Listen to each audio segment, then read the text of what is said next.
नमस्कार, मैं हूं आपके साथ नीलोफर अंसारी और आप देख रहे हैं V9 न्यूज। देश और दुनिया की हर बड़ी खबर पर रहती है हमारी पैनी नजर। आइए नजर डालते हैं आज की बड़ी खबर पर। स्टॉप डायरिया कैंपेन के समापन चरण में विजयपाल सिंह तोमर एक संगोष्ठी में कह रहे थे कि मानव के बेहतर स्वास्थ्य के लिए एवं जलीय जीव जंतुओं को बचाने के लिए कचरे का रिसाइकल होना अति आवश्यक है। यदि कचरे का रिसाइकल नहीं किया गया तो कचरा बम्पर मात्रा में निकलेगा। बम्पर कचरे को 3 विधियों द्वारा निपटान किया जाता है। पहली विधि है भूमि भराव। इस विधि में कचरे को एक गड्ढे में डालते रहते हैं, जिससे कार्बनिक पदार्थ धीरे धीरे हमारे पीने के पानी के स्रोत में मिल जाते हैं, जिससे पीने का पानी प्रदूषित हो जाता है, जिससे अनेक प्रकार की बीमारियां फैलती हैं। दूसरी विधि में कचरे को एक जगह डंप करते रहते हैं, जिसके बाद में जला देते हैं, जिससे इस कचरे से विभिन्न प्रकार की जहरीली गैसें निकलती हैं, जो अस्थमा, दमा, कैंसर और जैसी बीमारियों को जन्म देती हैं। तीसरी विधि समुद्री डंपिंग है। इसमें समुद्र और महासागरों के किनारे बसे नगरों और महानगरों का सीवेज, गार्बेज समुद्र व खगड़िया में डाल दिया जाता है, जिससे समुद्री जीव जंतुओं पर दुष्प्रभाव पड़ता है। इसलिए कचरे को रेस्क्यू, यूज, रिसाइकल करना चाहिए, जिससे कचरा कम निकलेगा तो प्राप्त कचरे को वैज्ञानिक विधि द्वारा निपटान आसानी से किया जा सकता है। मुरैना से अजय सिंह तोमर की रिपोर्ट।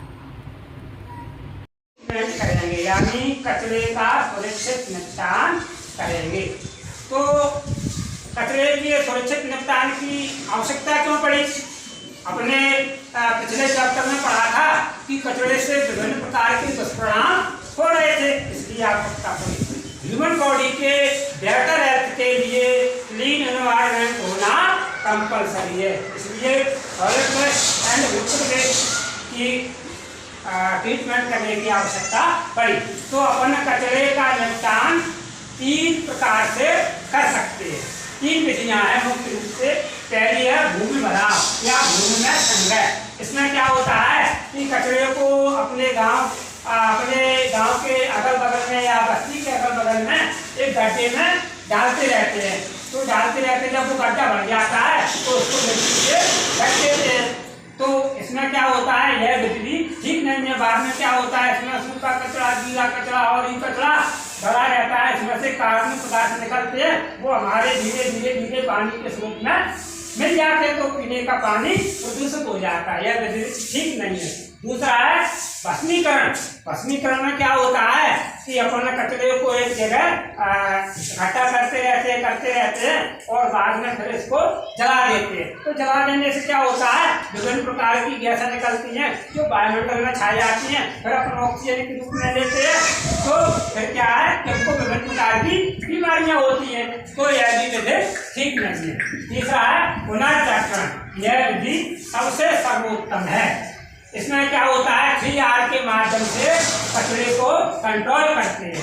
रिड्यूस में क्या करना है कि ऐसी वस्तुओं का उपयोग नहीं करना है जिससे कचरा है, जैसे पॉलीथीन का उपयोग नहीं करना है। दूसरा देखते हैं कि अपन कहीं तीर्थाटन जाएं या देशाटन जाएं या पिकनिक में जाएं तो अपने साथ थाली और गिलास लेकर जाना, तो कचरा नहीं बनेगा। दूसरा है रीयूज में क्या करना है, पुनः उपयोग करना है कचरे का। कैसे करना है कि अपने घर से जो कपड़े की कतरन है या पुराने कपड़े हैं तो उससे तकिए और सीट बेल्ट बनाए जा सकते हैं। रिसाइकिल में क्या होता है, बार बार उसका प्रयोग करना। कैसे करना कि अपना जो घर से ग्रे वाटर निकलता है रसोई से या बाथरूम से, तो अपने घर पर ही एक लिक्विड बनवा लेते हैं, उसमें बागवानी में भी पानी लगा देते हैं और उनको पानी उपयोग करके तालाब में चला जाता है, फिर पीने योग्य हो जाता है। यह क्रम बार बार चलता रहता है। इसी प्रकार से अपन कागज को बार बार उपयोग करते हैं। तो इससे क्या होता है कि कागज के बार बार उपयोग करने से हमको 11 गुणों की कटाई की आवश्यकता